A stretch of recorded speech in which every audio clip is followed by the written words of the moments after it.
Welcome back to No Rhyme, No Reason. I'm your host, Aaron Bergeron, and as always, I'm joined by Popeye. Hello. And Ernesto. Yellow. So let's get right into it, and how about we just start off discussing Edge of Tomorrow. Popeye, you were the one who did not watch it. What did you think? Very different than what I was kind of expecting. I thought it was going to go for more like a gamer, like the movie gamer aspect to it a little bit, but I thought super good movie, super funny, also hits you right in the feels a little bit, but yeah, I liked it. I liked it a lot. I'm glad you guys recommended it. Like Ernesto said, that's a sleeper movie. It really is. I feel like it got like very little attention after it came out, and now it's sort of like a cult movie that a bunch of people say is really good. It reminded me of Prey, the game, the video game, if you've ever played it. I have not. There's a new version of it, and the enemies in Prey are also called mimics. So I thought it was kind of funny when I was watching it. All right. Well, Ernesto, did you want to give just like a quick synopsis with all the spoilers included of the movie for people who just didn't care to watch it, or would you like me to? Let's have you take her away. I feel like you're better at the synopsis than I am.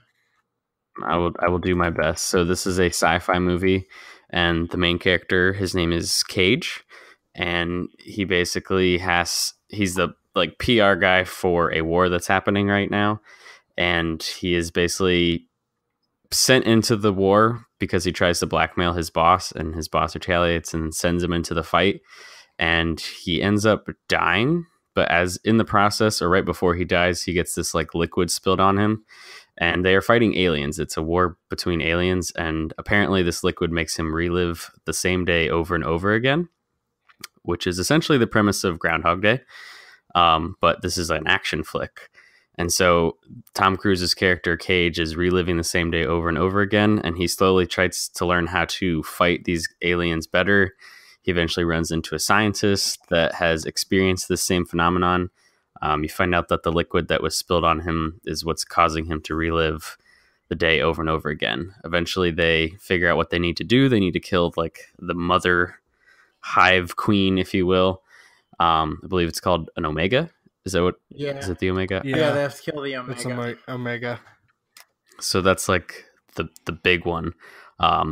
A lot of stuff happens in between there. He ends up like getting his blood pulled out of him. So he realizes that he, next time he dies, he won't come back to life. He won't live his day again. And on the final day that he has, he goes and he kills the Omega. And you think that he kills himself in the process, but he ends up being pushed back. The aliens, I guess, reset it even further into time, and the aliens no longer on the planet, and they have seemingly won. It's like aliens are a kind of like in Stranger Things. It's a hive being. Yeah. So all is one, and one is all. And the thing that he killed was like one of the rare ones that was like one of the guardians of the Omega, and it had the Omega powers. And so with him killing that, he basically got that Omega power blood again. So yes, it's one of those movies that you definitely, while you're watching it, it's a thinker. It's not just your normal like sci-fi like kill all the guys. They do a lot of good plays on him reliving the same days. He uses that to his advantage, and I think it's a apropos theme because in the beginning he's like very scared of war, and you can tell that he's afraid of death, and he slowly learns as he dies every single day to start accepting it and working with it. So it's a very clever movie. Definitely, if you haven't seen it yet, would recommend. And then Emily Blunt's in it. I was sort of just like reading through some stuff about the movie. I did not catch it even on my second. Actually, this is my third watch through. Emily Blunt's character, who's like the love interest, and like she's in the movie as like the second character. Her name is Rita. And in Groundhog Day, the love interest's her name is Rita. I never like caught that before, but someone like mentioned, pretty good. and it is very funny. A little Easter egg right there. Yeah, Rita. It really Verkowski, the angel of Verdun. I don't know what it is, but like that concept in a movie or in a video game or a book, like it's interesting to me. I always find it like really clever, especially when it's done well, like it is in this movie. It's no Groundhog Day, but it was good. Yeah. Have you watched Death Day or whatever it's called, or what? Happy Death Day? I have not. I've never even heard of this. It's the same premise, except it's about a sorority girl. Premise, yeah. She gets, and she has to figure out who her killer is. That doesn't sound as interesting of a premise. Yeah, it doesn't look as good. No. Anyway, Ernesto, what'd you think on your third, fourth, fifth? Oh, it was way more than through? 5. No, I mean it's just good. Like it's so good. I like the way that he uses it. And I mean it's every single time he's just getting like better and better and better and better and better. And he just like has to die. At a certain point they start using it as a tool. Which is cool. Like they just like she just shoots him in the head to like reset the day. And then he has to like come in and like go through the entire like the whole rigmarole they did like the last 100 days in a row. And wake up, maggot. He goes through the whole thing and then he like goes to find her, and it's like it's cool how it just layers upon itself. The initial like sequence from him waking up to like them like working together. So at a certain point, it's just like small little snippets here and there, but like the thing with the truck and like timing that, and when to see her and all this stuff, and like meeting the physicist who postulated what was going on, and guessing how many fingers were behind his back. I don't know. I think the only thing, once again, it's stupid stuff that pisses me off. Like it pisses me off that they didn't just like get out of the parking garage before they did it. Like I understand why they did it, so they would know, but still like it's like get out of the parking garage or whatever, and if you can't get out, like shoot Cage in the head. So they didn't have it wasn't like a one-off at the end.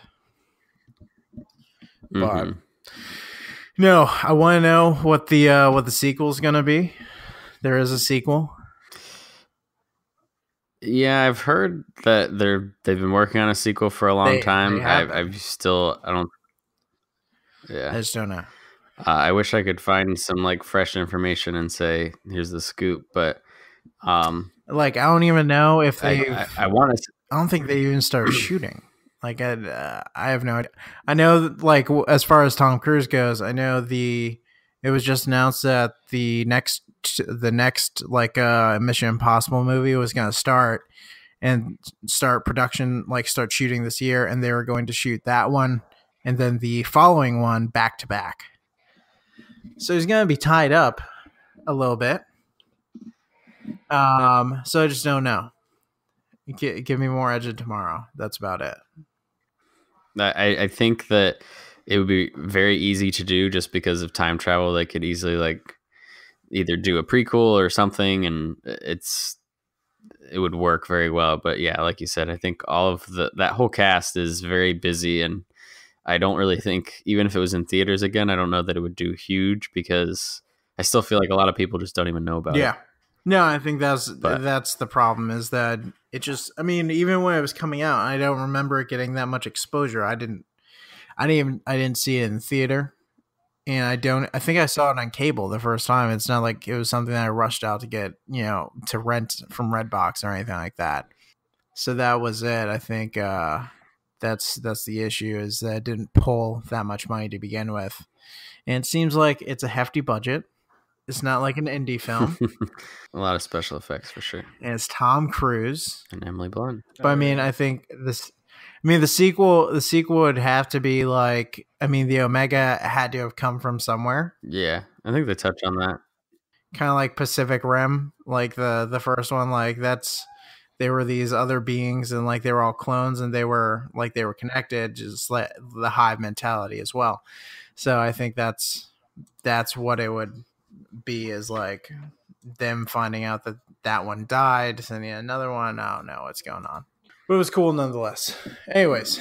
All right. Well, good fun. Good movie. Go out and check it out if you still haven't. So the next topic that we just want to touch on, we sort of realized that we mentioned, I think, very early on, maybe like third episode or so, about how we all met each other through band. We've never really talked about music. I think all of us have a very, very wide and diverse range of music that we listen to.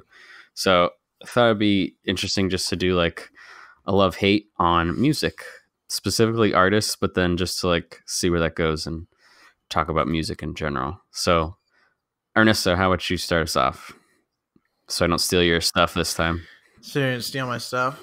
I don't think you're gonna steal my stuff. I absolutely would not steal your stuff. It would be absolutely insane if you stole my stuff, because there's just so many things to go off of, especially if we're just picking one artist. When realistically, I feel like there's probably 0% chance that we overlap in our love, but there's a chance we could overlap in our hate. Possibly, I wouldn't be surprised by that. There's a good chance. Let's let Popeye go first. I'm spinning it over to him. Yeah, absolutely. All right. Well, I would say let's start with the hate first. As an artist, I hate Lil Pump. Some of his songs are catchy, but other than that, I mean, it's just garbage music. As long as it has a good beat, it requires no vocabulary beyond the third grade, pretty much. So there's like no meaning to it. He's saying Gucci Gang for like half the fucking song. So I'm gonna say Lil Pump in that aspect. For the artist that I like, I'm gonna say recently that what I've been digging, because there's just I like so many artists. Like Wayne was talking about, like I feel like I have a pretty vast appreciation for music. So I'm gonna say right now, Papa listens to some weird shit. Yeah. So right now, I'm really liking Tyler Childers. He does some bluegrass stuff, and it's, I don't know, just kind of relaxing to listen to him sing. He's really good. So if you guys haven't heard of him, I would recommend YouTube. Tyler Childers, bluegrass. Childers. I believe that's Childers. He calls it Childers, so fuck you. So weird. Why would you call it Childers? Childers rolls off the tongue. I know. I used to say Childers, but it's Childers. It is Childers. He's really good. I know a different set. I know people named Childers. All right. Anyways, so Childers. Okay, I had no idea you listened to bluegrass. Yeah. Back like working at Hunsader Farms is what got me into it. So, well, that'll do it. So I mean, you went two opposite ends of the spectrum. Is about as opposite as you could get. Exactly. I'm just kind of showing my spectrum. Showed it out. Wayne, do you wanna step up to the plate here? I'm gonna go last.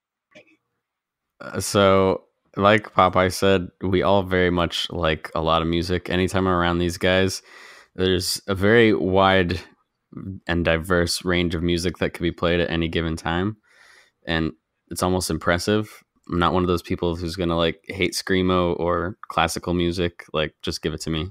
It's all good. Someone who like has played music, and technically, I guess I work in the music industry. It's very hard for me not to appreciate artists. So I'm going to go with my hate as Chris Brown for more than one reason. I've never liked his music ever. The guy is a total dick. I've never liked his music. He had like one good song and it's not even that good. No offense. Probably played it at his wedding. It was great. It made sense, but all of his other music is pretty bad. So I just not not a Yeah. fan of Chris Brown or his music. What about R. Kelly? R. Kelly, yeah, he's in the same boat in terms of as a person.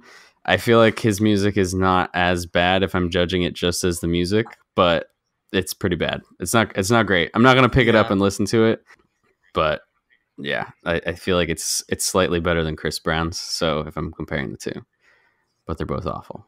I just don't understand how like Yeah. R. Kelly's not really making new music, I don't think, but Chris Brown still is. Chris Brown's pumping out tracks, and I don't know how or why he still is like a thing.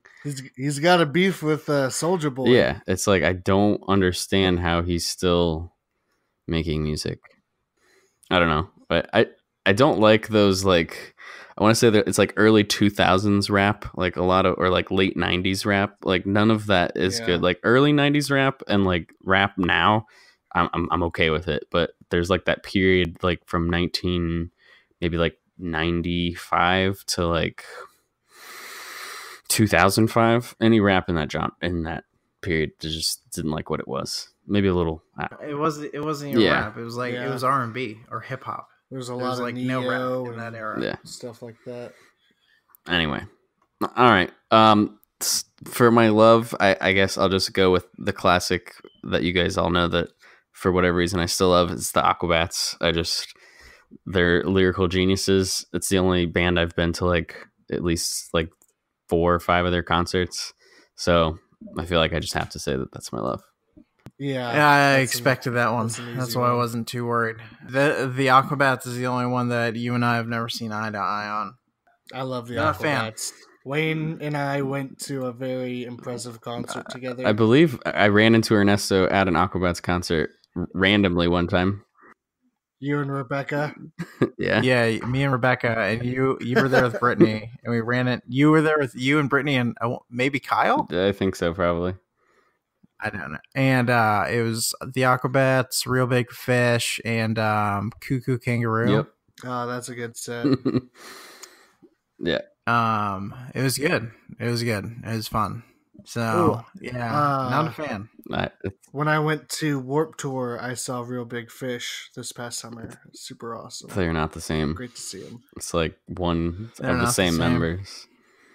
No, they're not the same, especially with Aaron being gone. hmm Or not Aaron. No, yeah. Yeah, it was Aaron.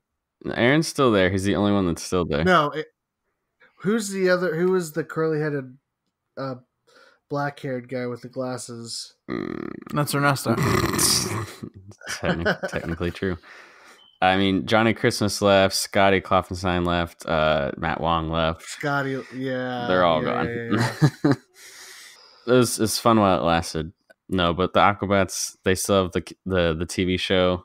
They somewhat still They pumping out still music. have the TV show. What? They had the TV show. The network folded, and they started a like GoFundMe to bring the show back. And they had like Jack Black and Imagine Dragons and a whole bunch of like musicians like promote it for them, and they hit their goal. So That's Yeah. insane. they're working on the show again. So That's insane. it is insane, but they're still kicking. They do a lot of stuff for like kids and charities, so it's hard not to like them. Help them out. Yeah. That's great. It is great. You know. Holy guacamole. Not Who has chips? that's not the line, but I appreciate Or the wh- effort. We need chips. I like that line. Whatever the line might be. All It's right. holy guacamole and then something chips. You're We have chips. And that's You're all I right. know. Yep. We have chips. All right. And that's all I know. That's the only Aquabats line that I know. all right. Somehow I circumvented it all these years. Anyways. All right. My hate is I'm gonna go like a whole genre, and it's mumble rap. So Popeye kind of like touched upon it with Lil I Pump. like how before this he was like, "Oh no, let's not do genres because I based mine around artists." And then this fucker just comes up, and is like, "I'm just gonna say I hate mumble rap." So all right. So you have to like hear my premise. So like the premise to this is like they've touched upon the fact that we all have very broad spectrums of music. So I have a huge spectrum, like from opera to classical to jazz to like hardcore rock, you know, like some screamo music, like goth rock, like whatever you name it, bluegrass even. So the only thing is like mumble rap, and like yes, there's a Lil Pump. I think there's like 6ix9ine, Lil Tekashi, Yachty. not anymore. Tekashi 6ix9ine is behind bars for fucking that 14-year-old. Lil Yachty, I did put Lil something and then Lil Xan. Lil something. So like that's the thing. Like I can't differentiate between any of them, so I have to clump them all together. Mumble rap. Into mumble rap. Like it's into just a genre, which is what we asked should we go to. But you said, no, I have everything based off of artists. Well, Ernesto makes my own rules. It's a classic Ernesto Audible. It is. It's an Ernesto Audible that he tells himself and then he executes on it. So anyways. Have you read that book yet? Ooh. I haven't read that book. No, I have not. Viewers are waiting. Getting to it. I know. So many people are waiting. So many people are waiting for my polarizing take on Girl Wash Your Face. And it's coming. It is a coming. So moving on from mumble rap, my favorite band of all time. And it's many people's favorite bands of all time. And it's Queen. Queen, like that's a good one. I was trying to think of like there are a lot of bands. Funny enough, like the way I base this is there are a lot of bands that like I can name a couple songs, or like I like one or two songs. Like Queen just has hit after hit after hit after hit that I can listen to for days. And like I really got down to Queen, or like the secondary pick was going to be 3 Days Grace. Because that's the only other one where it's like just song after song after song that I can listen to, and that's like way back in the middle school days. Completely different than Queen, but Queen just classes upon classics. Fat Bottom Girl. I'm not saying Gorilla Zoe. Gorilla Zoe had one song, no, 2 songs that I listened to. You listened non-fucking stop. It was 2009. Everyone listened non-stop. So, you know, if you didn't listen to Echo in 2009, you were under a rock. But Queen, everyone loves Queen. You can't play Bohemian Rhapsody in a bar without everyone stopping what they're doing and at least singing some part of it. Only song I've ever done karaoke to. Really? Yep. That's the only song? That is, so far, that is the only song I've ever done karaoke to. That's a good one. I'm not a karaoke kind of guy. If you know, if you don't know. I didn't take you for a karaoke kind of guy, but that is a whale of a song to do karaoke. Karaoke hotspot is actually Applebee's on 70. That's the big karaoke hotspot. Ooh, that's not right. I haven't been to Applebee's on 70 in like 3 years. That's a lot longer for me. Probably the last time I came to visit. Anyway, and that is for good reason. Anyways, all right, those are good picks. Yeah, that's it. Those are good picks. I did want to do another quick segment. I don't know if you guys can pull this up on the spot, but I'd love to do like guilty pleasure band, like a musician that you're sort of embarrassed that you really really like. No, this one, yeah, I can do this. Papa, can you pull this out? Yeah, but I'm not going first, so okay, I'll just go first. It's not super embarrassing, but it's sort of like weird coming from me. But I love literally everything that Lady Gaga puts out, like all the albums, all the songs. No, she's a beast. She is a beast. Like there's no discrimination against any of the songs. She's just so talented, and she used to be weird. I guess she's still probably a little weird, but she made a name for herself by doing all that stuff. A lot of respect, and I don't think there's a song on any of her albums that I would not be happy to listen to. It's good stuff. I don't know if I mean, yeah, no, Lady Gaga's an absolute beast. Who's more embarrassing that I am a huge fan of, Meghan Trainor or Christina Perri? I feel like Meghan Trainor is more embarrassing because I feel like she was a one-hit wonder. All right, that's Meghan Trainor. Meghan Trainor, fantastic.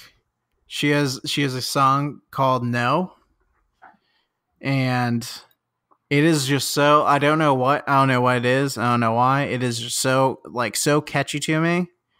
It is a guilty pleasure gym song. Like there have been multiple times where I am like repping shit out, like stupid heavy weights, and it's Meghan Trainor like in my headphones. I feel like I'm like almost wrong because like I know Christina Perri, she's the one who does 1,000 Years, right? Yes. And I know Meghan Trainor is all about that bass. I feel like I know other Meghan Trainor songs, but I cannot name any of them or think of any of them right now. So maybe I'm wrong. Maybe Christina Perri is the more one-hit wonder, but I feel like she's got a good vocals. I feel like Meghan Trainor is. I'd say Christina Perri is the one-hit wonder. Yeah, I'm because people can usually only list 1,000 Years, but like 1,000 Years, Jar of Hearts is a really good one. Who do you think you are? Yes, that one. Yes, I'm looking at Meghan Trainor.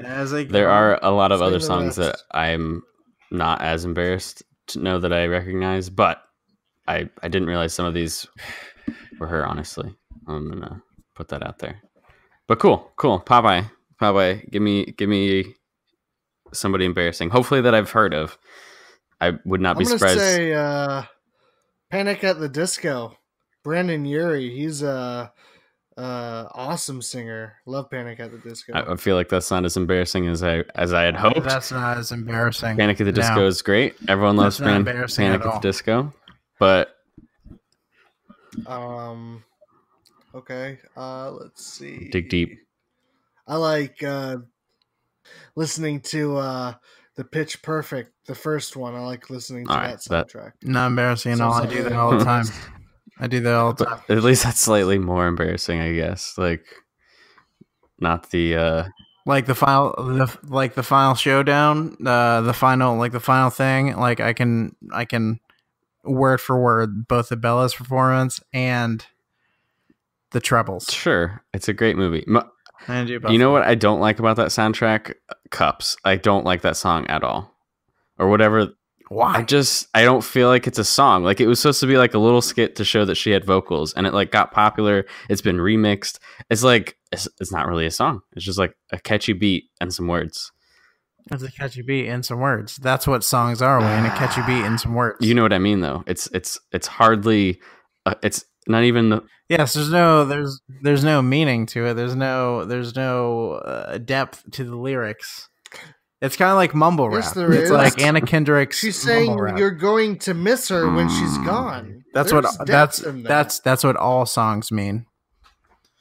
All songs are about sex, alcohol, or something else. I don't remember the third one. I forget the third thing, but yes. Sex, alcohol, or drugs. No, all songs are about those three things. Sex, alcohol, or Anna Kendrick. Oh, another one. I'll say I like Cardi B. She's pretty good. Popeye, I don't really think you understand guilty pleasures. Cardi B is very popular right now. She's very good. Yeah, but that's okay. Pitch Perfect. I'll accept that. We all love it, but it's not as something that you would expect from Popeye, I guess. All right, that's good. Any other final thoughts on music from you guys? Wow. If anybody has any artists that they want to recommend, please let us know. I definitely like to find new stuff. Yeah, write it in the comments or send us an email, which I just recently learned that we get comments and email. So hopefully those get back to me. I don't want to say that I edit the podcast. I organize the podcast, and I do almost everything for the podcast. But I do all those things, and to manage the emails and the comments, they're on YouTube. Also, I have sent you on more than one occasion an invite to join the No Rhyme No Reason email domain. You still have not accepted that, but I could easily start forwarding you all the emails, and you could manage them. How's Instagram looked lately? I don't do social media, so Have you put out any posts recently? It's on fire. it's on fire. All right. Well, It is absolutely on fire. We have last time I checked, we have I think 17 times the followers than when we had started. So that's 17 followers. 17 times 0 is 0 actually. Or is it 17 times 1? So we are going well, working on a few endorsement deals, and yeah, I mean, social media is kicking right now. Really? This is news. Who wants to endorse us? Genghis Grill. I think that's so like, do you know somebody there, or is that just like completely random? No, they DM them on Instagram. Oh. They followed us, shot us a message. All right. We're in negotiations. Why? Yeah, I just think it's so Have funny. you heard things? I just think it's so funny. Like, Genghis Grill is not like a super popular restaurant, and it's just an odd choice. It's fantastic. You and Brittany and I went there that one time. It was delicious. We did. It's a great restaurant. It's a cool, very cool concept. I just, when I saw it, Cool concept. I was just a little shocked. Ernesto's no BS. If anyone knows me, they know that I'm a straight shooter. No BS. I'm always serious. And that is the definition of irony once again. All right. I think I'll wrap it up here. It was a great episode. I will catch you all next week. Later. Have a good one.